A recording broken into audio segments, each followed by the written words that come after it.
Good afternoon, everybody. Welcome back to my house, where I'm doing another Chapterbook story time. It's good to see all of you. I hope everyone is doing well. And today I would like to share with you a very terribly charming little yarn from,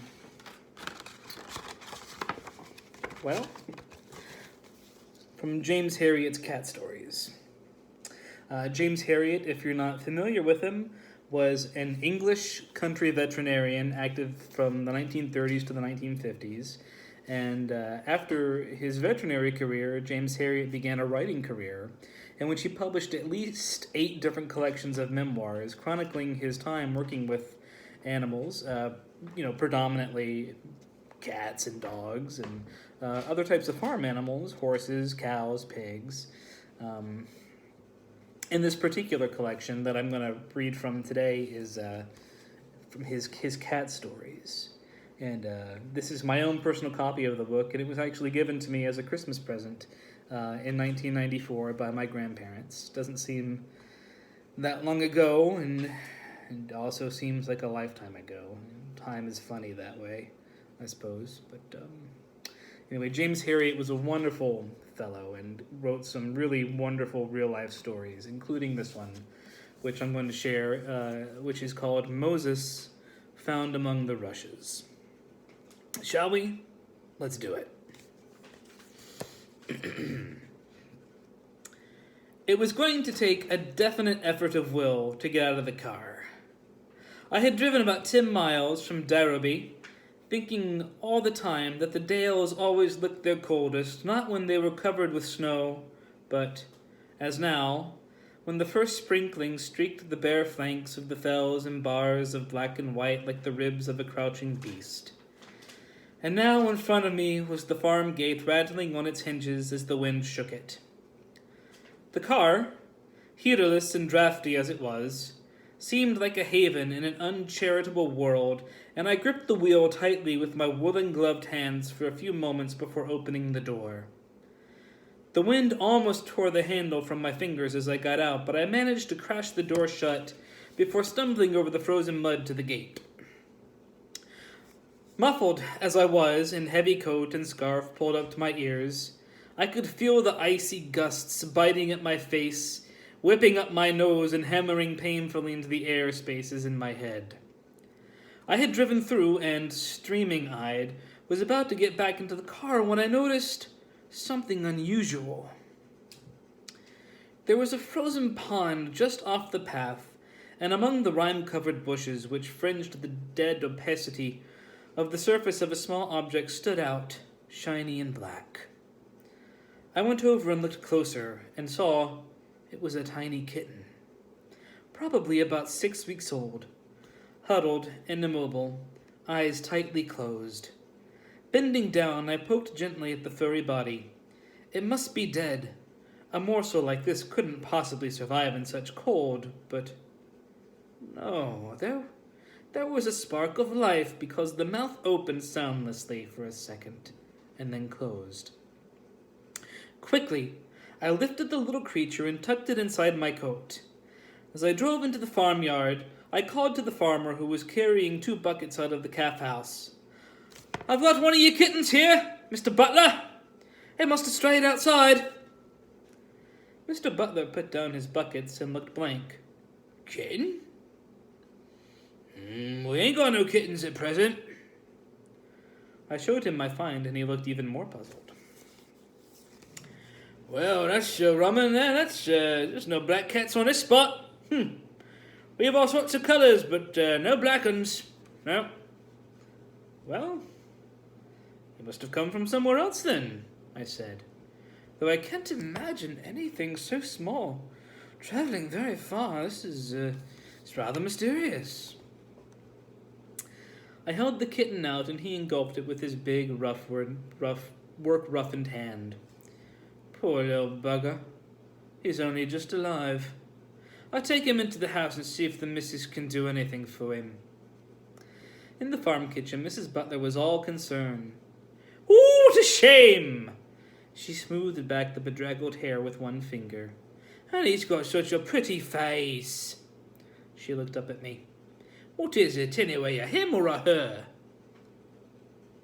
I took a quick look behind the hind legs. "It's a tomboy, that's for sure." "Right," she said. "Well, I'll get him some warm milk into him, but first we'll give him the old cure." She went over to the fireside oven on the big blank kitchen range, opened the door, and popped him inside. I smiled.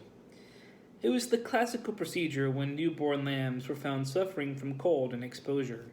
Into the oven they went, and the results were often dramatic. Mrs. Butler left the door partly open, and I could see the little black figure inside. He didn't seem to care much what was happening to him. The next hour I spent in the barn, wrestling with the overgrown hind feet of a cow. Still, I thought, as I eased the kinks from my spine when I had finished, well, there were compensations. There was a satisfaction in the sight of the cow standing comfortably on two almost normal-looking feet. "Well, that's something like," Mr. Butler grunted. "Come on back in the house and wash your hands." In the kitchen, as I bent over the brown earthenware sink, I kept glancing across the oven. Mrs. Butler laughed. "Oh, he's still with us. Come and have a look." It was difficult to see the kitten in the dark interior, but when I spotted him, I put my hand out and touched him, and he turned his head towards me. "Oh, he's coming around, isn't he?" I said. "That hour in there has worked wonders." "Don't often fail." The farmer's wife lifted him out. "I think he's a tough little one." She began to spoon warm milk into the tiny mouth. "I reckon we'll have him lapping in a day or two." "So, you're going to keep him then?" I asked. "Too true we are. I'm going to call him Moses." "Moses?" "Aye, that's right. You found him among the bushes, didn't you?" I laughed. "That's right. That's a good name for him."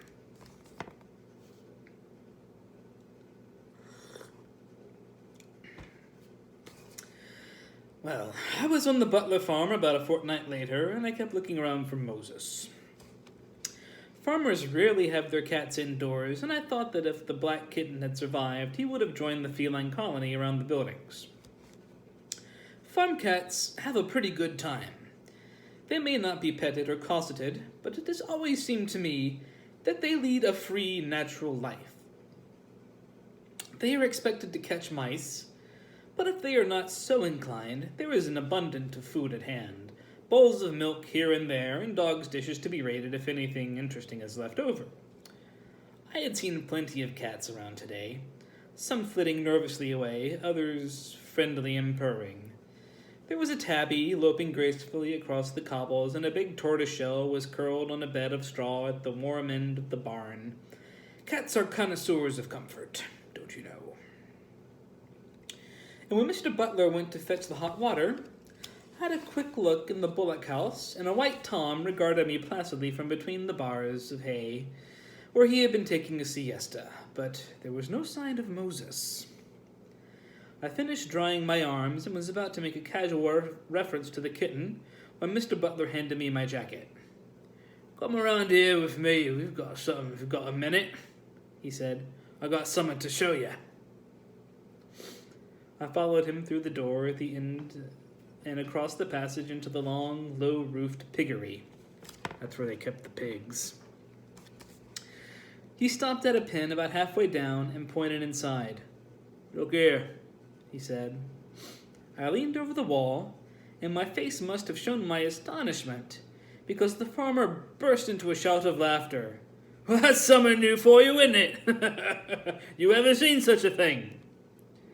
I stared unbelievably down at a large sow stretched comfortably on her side, suckling a litter of about 12 piglets, and right in the middle of the long pink row, furry, black, and incongruous, was Moses. He had a teat in his mouth and was absorbing his nourishment with the same rapt enjoyment as his smooth-skinned fellows on either side. "What the devil?" I gasped. Mr. Butler was laughing. "I thought you never have seen anything like that before. I never have, anyway. How did it happen? I still couldn't drag my eyes away. Well, it was the missus' idea, he replied. When she got the little youth a lap of milk, she took him out to find a right warm spot for him in the buildings. She settled on this pen because the sow, Bertha, had just had a litter of her own, and I had a heater in it, and it was grand and cozy like. I nodded. Sounds just right. Well, she put Moses in a bowl of milk in here, the farmer went on, but the little fella didn't stay by the heater very long. Next time I looked in, he was round at the milk bar. So he was. I shrugged my shoulders. They say you see something new every day at this game, but this is something I've never even heard of. Anyway, he looks well on it. Does he actually live on the sow's milk, or does he still drink from his bowl? A little of both, I reckon. Hard to say. Anyway, whatever mixture Moses was getting, he grew rapidly into a sleek, handsome animal with an unusually high gloss to his coat, which may or may not have been due to the porcine element of his diet. I never went to the butler's without having a look at the pig pen. Bertha, his foster mother, seemed to find nothing unusual in this hairy intruder, and pushed him around casually with pleased grunts, just as she did the rest of her brood. Moses, for his part, appeared to find the society of pigs very congenial. When the piglets curled up together and settled down for a sleep, Moses would be somewhere in the heap. And when his young colleagues were weaned at 8 weeks, he showed his attachment to Bertha by spending most of his time with her. And so it stayed that way over the years. Often, he would be right inside the pen, rubbing himself happily along the comforting bulk of the sow. But I remember him best in his favorite place, crouching on the wall, looking down perhaps meditatively on what had been his first warm home. And that's a picture of Moses and his foster pig mom there for you to see. That's a cute story. You have to forgive my poor dialogue this time around. Until next time, take care of each other, stay cozy, and stay well. Peace.